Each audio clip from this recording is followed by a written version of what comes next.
After a pretty chaotic day in Scottish football, the match reviews, some will probably come later, but let's talk about Neil Warnock and Aberdeen. Is Aberdeen a football club in crisis? Absolutely, but at the same time, I think you've been a very silly man, or silly person, because we can all bet on football. But the point is, if you actually bet against Kelly, I thought Kelly today was the biggest cert in the Premier League. Now, yes, Merton home against St Johnstone, but Kelly against Aberdeen today, they probably would have been round about evens. And I think we've got to have a serious talk about Neil Warnock. The guy's up here for a jolly, and I don't think enough people's called it out. We've called it out. Is he a character? Does he bring, headlines and funny interviews and all that stuff? Absolutely. Now, I would say like the likes of Stephen Mill and Ewan Cameron did kind of talk about it in the big Scottish football podcast like 5 days ago, last Monday. But then you've got Ewan Cameron saying that, well, Hearts are title contenders, and if they win their next 3 games, and he made them out to be easy, by the way. But it's like, you look at Aberdeen, they've not won a game in the league since the 2nd of January. That is nearly 2 months ago, right?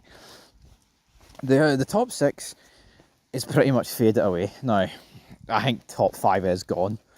And if we're being truthful about it, yeah, Aberdeen need to be getting top 6.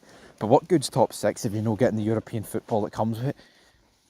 I mean, obviously 6th is better than 7th, but Neil Warnock says, oh, I'm up here for the trips. If he doesn't finish in the top 6, there will be no away trip to Celtic Park. There will, actually I say that.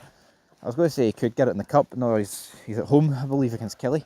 And I think Aberdeen have had the wool pulled over their eyes. And obviously there's a sheep reference in there, but I guess with Aberdeen that absolutely rings correct and true. It's, what are they doing? The squad in the league doesn't warrant where they are. Barry Robson was an absolute disaster, and has Neil Warnock honestly been better than Barry Robson? I mean, the only positive result they've had was beating Bonnyrigg Rose 2-0. I actually can't even remember what else they've done under Neil Warnock. If someone wants to enlighten me what they've done, you know what, the game at Ibrox, they only lost 2-1 and they could have easily got something, but Rangers should put the game to bed. The only reason it was still alive was because Rangers couldn't put the game to bed. So I think Neil Warnock is getting an absolute free one. And if Aberdeen are serious and have got ambition and want to get top 6 and all that stuff, then why wouldn't they sack the guy? Well, I say why wouldn't they sack the guy? I don't get sackable yet. But are Aberdeen going to be content potentially getting dragged into a playoff scrap? Obviously, Ross County today beat Livingston 3-2. So that spices that region of the league up. And I think you've got to look at it. Now, obviously, Aberdeen do have a bit of a gap. I believe they're 5 points clear of Ross County. Could be wrong, but I think it's 5 or 6. And hypothetically speaking, if say they were on the same points as Livingston and Ross County, you would not feel confident as an Aberdeen fan you're going to stay up.